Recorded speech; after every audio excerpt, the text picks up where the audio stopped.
Imagine living through an earthquake, an aftershock, or a typhoon, and the leaders responsible for protecting us fail to do their duties. Or imagine discovering that flood control projects in your community were actually ghost projects that never existed. In moments like these, ethics becomes more than theory, it becomes survival. Hello everyone, I'm Simon J. Doreglo, and in this video, I'll be discussing four major ethical theories: deontology, utilitarianism, virtue ethics, and social contract theory, and applying each one to recent events in the Philippines, especially issues related to disaster response, governance, and public accountability.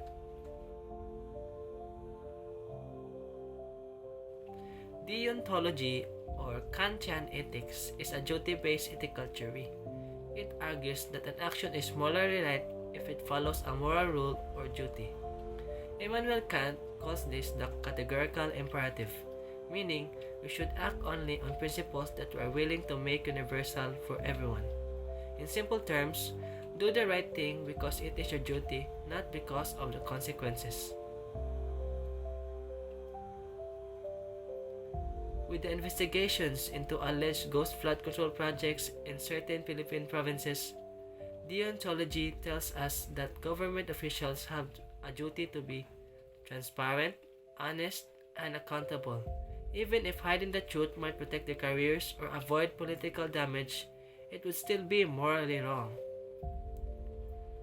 Following deontological ethics means obeying procurement laws, disclosing disaster funds, and ensuring projects are completed responsibly, simply because these are their obligations.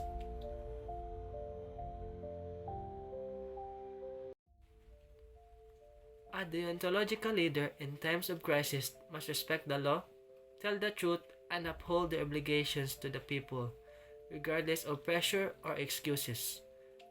Disaster relief, budgeting, and public safety are duties, not optional tasks.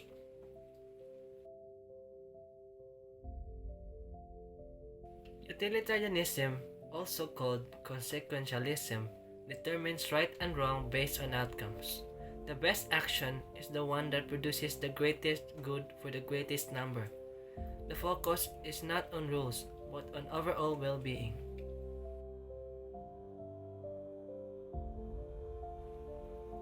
In disasters like typhoons and earthquakes, utilitarian reasoning guides life and death decisions. For example, when choosing which areas to evacuate first or where to send limited rescue teams, authorities must maximize total lives saved. If one barangay has 3,000 people in immediate danger while another has 200, utilitarianism supports sending to help the area with greater risk and more lives saved at stake.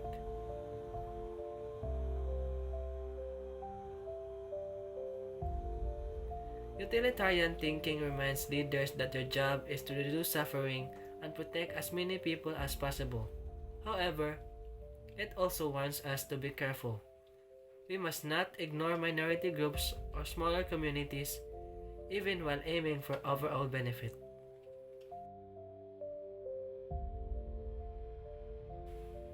Virtue ethics, based on Aristotle, focuses on character rather than rules or consequences. A moral person is someone who develops virtues like courage, honesty, compassion, and integrity. Ethics is about becoming a good individual who consistently acts with moral excellence.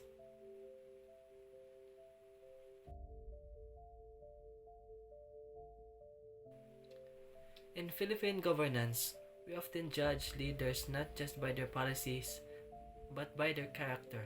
After disasters, we see whether officials show compassion by visiting victims, courage by admitting mistakes, or integrity by ensuring relief goods actually reach communities.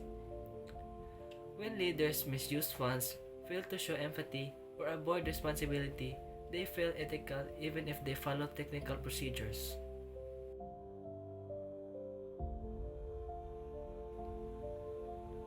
A virtue-oriented leader builds trust through character. If leaders cultivate courage, compassion, and honesty, communities become stronger and more resilient. especially during natural disasters or national challenges.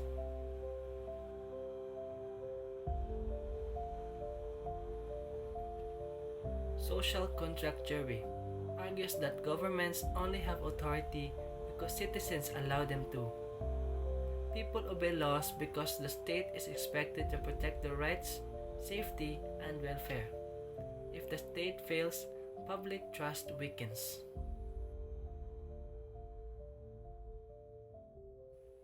When government agencies fail to complete public works, misuse disaster funds, or allow questionable programs to pass without accountability, the social contract is damaged. Debates surrounding the Maharlika Investment Fund, for example, show how citizens question whether the government can truly safeguard public money responsibly.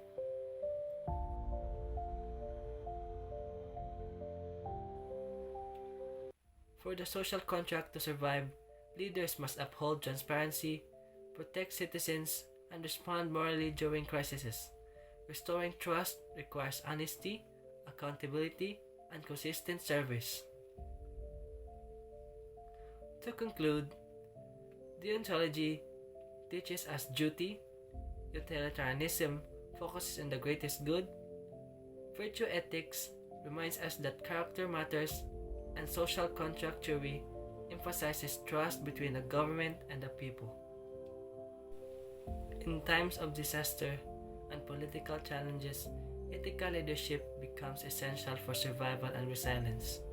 Thank you for watching. I'm Simon J. Dereglo, and these are the four major ethical theories applied to our current Philippine situation.